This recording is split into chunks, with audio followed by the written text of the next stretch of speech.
Mobile की लत कैसे छोड़े। पहले वीडियो में मैंने आपको यही बताया था कि मोबाइल की लत लगता कैसा है, और ये बताया था कि दूसरा वीडियो में मैं आपको बताऊंगा कि इसकी निवारण क्या है। कुछ दिन पहले मैंने आपको एक वीडियो प्रस्तुत किए थे मंत्रास थ्योरी के नाम से, जिसमें मैंने आपको बताया था कि वास्तविकता में एडिक्शन से बाहर निकलने की प्रोसेस क्या है। अब आप उसी थ्योरी के जरिए इस एडिक्शन से भी पार हो सकते हो। ये एडिक्शन क्या है और इसकी पार और निकलने की प्रवृत्ति स्टेज मैं आपको बताऊंगा। फिलहाल ये कह दूं कि गीता के माध्यम से भी अगर आप समझे, क्योंकि मेडिकल साइंस या न्यूरो सिस्टम्स के किसी भी कनेक्टिविटी में आज तक इस तरह के प्रोसेस तो नहीं हुए हैं, बताया किसी ने नहीं है, प्रूफ नहीं दिया है। तो गीता में एटलीस्ट अध्याय 2 श्लोक 63 यानी कि चैप्टर नंबर 2 वर्स नंबर 63 में ये बताए गए हैं कि यदि क्रोध आप करते हो तो क्रोध से मोह उत्पन्न होते हैं, मोह से स्मृति आए, सोचने की क्षमता है, भ्रमित हो जाता है, और जिस इंसान की सोचने की क्षमता स्मृति भ्रमित में हो उनके जीवन पे डाउनफॉल शुरू हो जाते हैं। ये भगवत गीता कहता है। कहने का तात्पर्य यही है कि जब आप मोबाइल्स को देखते हो और उसमें रील्स पे रील्स देखते हो, और उस रील्स में जब आप उन लोगों को देखते हो जिसकी तरह आप बनना चाहते हो और बन नहीं पाते हो, वो प्लेजर्स आपके जीवन पे तुरंत नहीं आ पाता है। जैसे प्लेजर्स मोबाइल के देखने की वजह से तो आपको मिल रहा है, पर वास्तविकता में आप वैसे नहीं हो। तब मन में एक कॉग्निटिव लेवल में एक कनेक्शंस, एक डिस्कनेक्टिविटी उत्पन्न होते हैं, जिसे हम शक करना, जेलिस करना या क्रोध में मान सकते हैं, एंगर में मान सकते हैं। तो इस अवस्था में एंगर तो हमारे मन पे है, दूसरे को देखा, उसकी तरह बनने की कोशिश किया पर नहीं बन पा रहे, तो क्रोध ही होते हैं मन में। तो इस क्रोध के कारण फिर मोह का होना, मोह से स्मृतियों का भ्रमित हो जाना, और स्मृति भ्रमित होने वाले इंसान के जीवन पर डाउनफॉल आना, यही तो श्लोक कह रहे हैं। वैसे ही अगर आप शिव जी के कैरेक्टर को भी देखेंगे तो एक बार उन्होंने भी सेक्सुअल डिजायर्स को, अट्रैक्शंस को अपने मन पे ही दबा दिए थे, जब कामदेव ने उन्हें कंट्रोल में करने की कोशिश किया। और शिव जी ने ऐसा कैसे किए थे?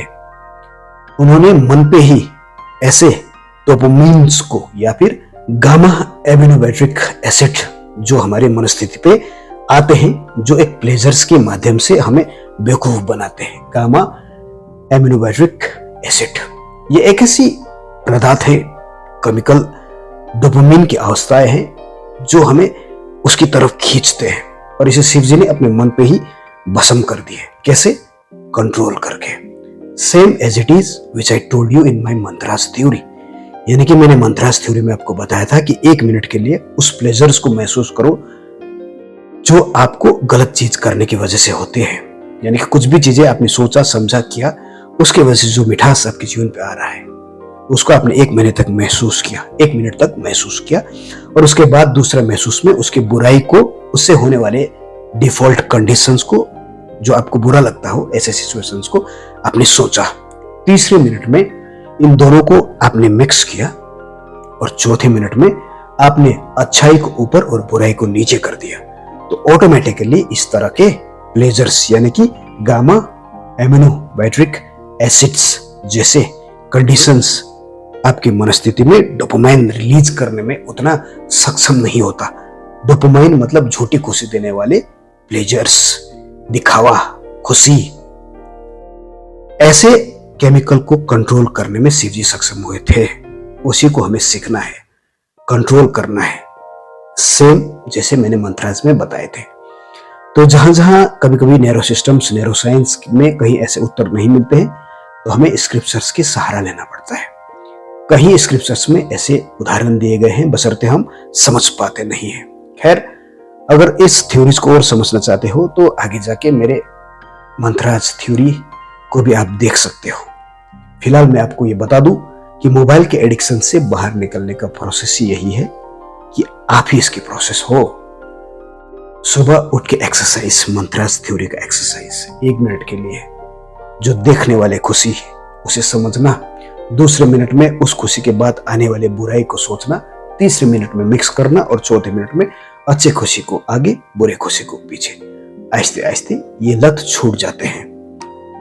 यही है इसके निवारण, बशर्ते आप इसे स्टार्ट तो करो, और दूसरों की खुशी को देख के उसके खुशी में खो के वैसा ही बनने की कोशिश सबसे बड़ी बेवकूफी है। मोबाइल देखो और सोचो कि मैं कहाँ अट्रैक्ट हो रहा हूँ। आपने देखा, आपको कुछ चीजें पसंद आने लगे, यानी कि आप मूवीज में, सीरीज में, गानों पे, किसी के रील्स में बहकने लगे, तो समझ जाना कि अब मेरी पतन शुरू हो गया है, क्योंकि अब थोड़ी देर बाद मेरे अंदर पे एक मोह उत्पन्न होगा क्रोध के जरिए, क्योंकि मैं वैसा तो नहीं बन सकता।